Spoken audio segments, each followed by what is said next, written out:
नमस्कार दोस्तों, स्वागत है आपका नॉलेज टीम में। तो दोस्तों, इस वीडियो में हम इतिहास का वर्गीकरण करेंगे और पूरा पाषाण काल, मध्य पाषाण काल और नव पाषाण काल में आदि मानवों की स्थिति कैसी थी, इसका भी अध्ययन करेंगे। तो दोस्तों, वीडियो बहुत ही इंटरेस्टिंग होने वाला है, तो वीडियो को अब शुरू करते हैं। दोस्तों, सबसे पहले हम जानते हैं इतिहास क्या होता है। अतीत की घटनाओं का वर्तमान की घटनाओं के साथ क्रमबद्ध अध्ययन जिसके साक्ष्य मौजूद हो, इतिहास कहलाता है। अर्थात अतीत की घटनाओं का वर्तमान की घटनाओं के साथ कंपैरिजन करके क्रमबद्ध अध्ययन करना इतिहास कहलाता है। दोस्तों, पर इसके लिए अतीत की घटनाओं के साक्ष्य भी मौजूद होने चाहिए। इतिहास का वर्गीकरण। इतिहास को 3 भागों में बांटा गया है। पहला आता है प्रागैतिहास, दूसरा आद्य इतिहास और तीसरा आधुनिक इतिहास। पहला प्रागैतिहास, वह काल जिसके लिखित साक्ष्य मौजूद नहीं है उसे प्रागैतिहास कहते हैं। दोस्तों, साक्ष्य को हमने पिछली क्लास में पढ़ा था। दोस्तों, प्रागैतिहास के केवल पुरातात्विक साक्ष्य ही मिलते हैं। दूसरा आता है आद्य इतिहास, वह काल जिसके लिखित साक्ष्य मौजूद है लेकिन अब तक उन्हें पढ़ा नहीं जा सका है, आद्य इतिहास कहलाता है। अर्थात दोस्तों, प्रागैतिहास में लिखित साक्ष्य ही मौजूद नहीं थे और आद्य इतिहास में लिखित साक्ष्य तो मौजूद है लेकिन उन्हें पढ़ा नहीं जा सका है। तीसरा आता है आधुनिक इतिहास, इसे लिखा व पढ़ा गया है व इसके साक्ष्य भी मिले हैं। अर्थात दोस्तों, प्रागैतिहास में लिखित साक्ष्य ही मौजूद नहीं थे, आद्य इतिहास में लिखित साक्ष्य मौजूद है लेकिन अब तक उन्हें पढ़ा नहीं जा सका है, और आधुनिक इतिहास में लिखित साक्ष्य भी मौजूद है और उन्हें पढ़ा भी गया है। दोस्तों, प्रागैतिहास में आदि मानव आते हैं, आदि इतिहास में सिंधु घाटी सभ्यता आती है और आधुनिक इतिहास में वर्तमान का इतिहास आता है जिसमें मुगल और ये सब थे। दोस्तों, अब पढ़ते हैं प्रागैतिहास को। प्रागैतिहास को उद्घाटित करने का श्रेय डॉक्टर प्राइमरोज को जाता है। दोस्तों, प्रागैतिहास का एक भाग पाषाण काल है, अर्थात प्रागैतिहास कुछ समय का एक भाग है, उसका भी एक भाग पाषाण काल है। पाषाण काल को 3 भागों में बांटा गया है। पहला आता है पूरा पाषाण काल, दूसरा मध्य पाषाण काल और तीसरा नव पाषाण काल। पहला पूरा पाषाण काल। दोस्तों, इस काल में आदि मानव की उत्पत्ति हुई थी। पूरा पाषाण काल में आदि मानव की स्थिति बहुत ही दयनीय थी। पूरा पाषाण काल में आदि मानव घुमक्कड़ था, अर्थात घूमता रहता था, एक जगह निश्चित जगह पर नहीं रहता था।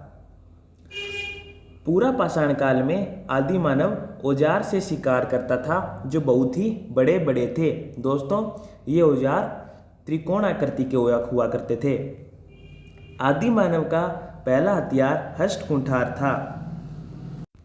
इस काल में दोस्तों, आदि मानव समूह में नहीं रहते थे। हष्टकुंठार के साक्ष्य 1863 में मद्रास के पलवरम नामक स्थान पर मिले हैं। हष्टकुंठार के साक्ष्य खोजने वाला व्यक्ति रॉबर्ट ब्रसफुट था। दोस्तों, इस काल में मानव उपभोक्ता था, अर्थात मानव वस्तुओं का उत्पादन नहीं करता था, सिर्फ उपभोग करता था।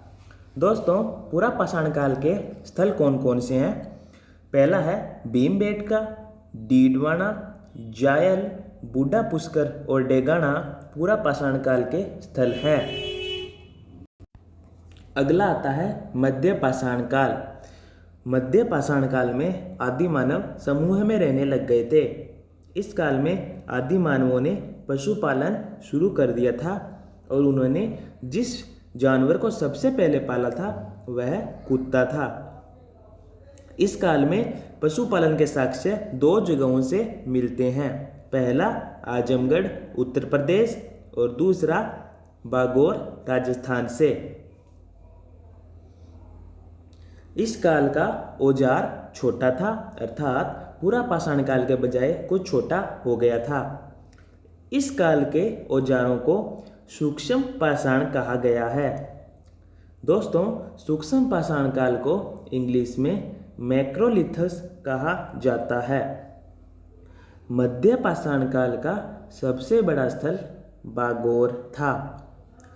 मध्य पाषाण काल में आदि मानव घुमक्कड़ था, अर्थात अभी भी ये घूमता ही रहता था, फिक्स एक जगह पर नहीं रहता था।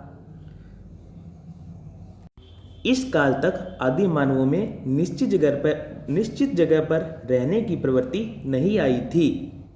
दोस्तों, मध्य पाषाण काल को भारतीय इतिहास का संक्रमण कालीन चरण कहा जाता है। दोस्तों, इस काल के जो स्थल है आजमगढ़ व बागौर से प्राचीनतम पशुपालन के साक्ष्य मिले हैं। इस काल का एक और स्थल है सांभर और वहां से प्राचीनतम वृक्षारोपण के साक्ष्य मिले हैं।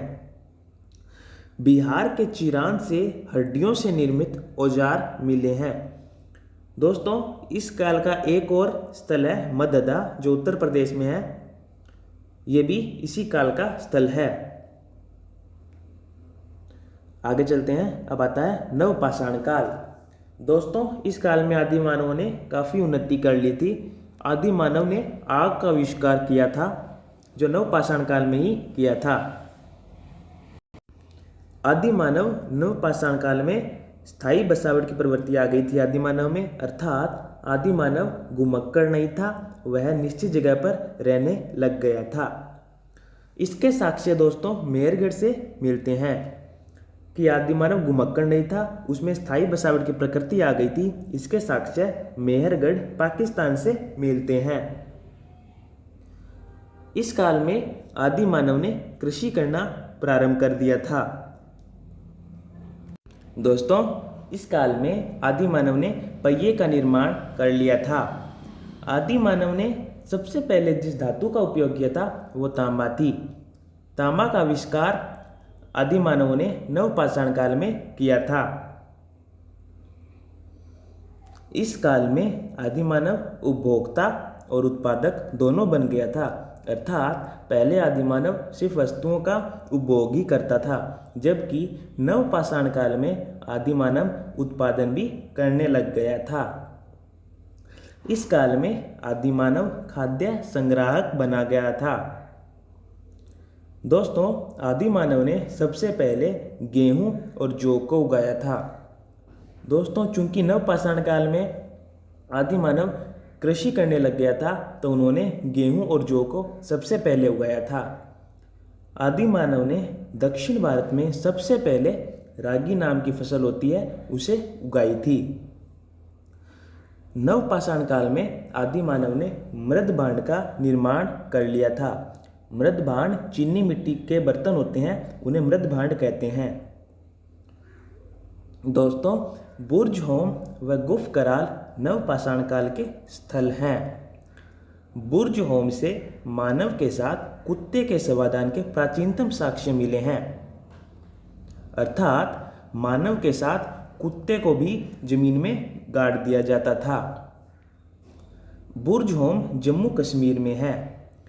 बुर्ज होम व गुफ कराल में लोग गर्तावास में निवास करते थे, अर्थात जमीन में गड्ढा खोदकर रहते थे। गुफ कराल का मतलब है कुम्हार की गुफा। तो दोस्तों, आज के वीडियो में इतना ही। वीडियो आपको कैसा लगा? वीडियो को लाइक करें, सब्सक्राइब करें।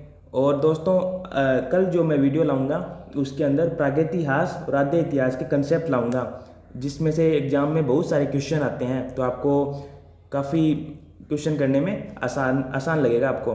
तो दोस्तों, आज के वीडियो में इतना ही। वीडियो को लाइक कीजिए, सब्सक्राइब कीजिए। तो दोस्तों, बहुत बहुत धन्यवाद वीडियो देखने के लिए आपका।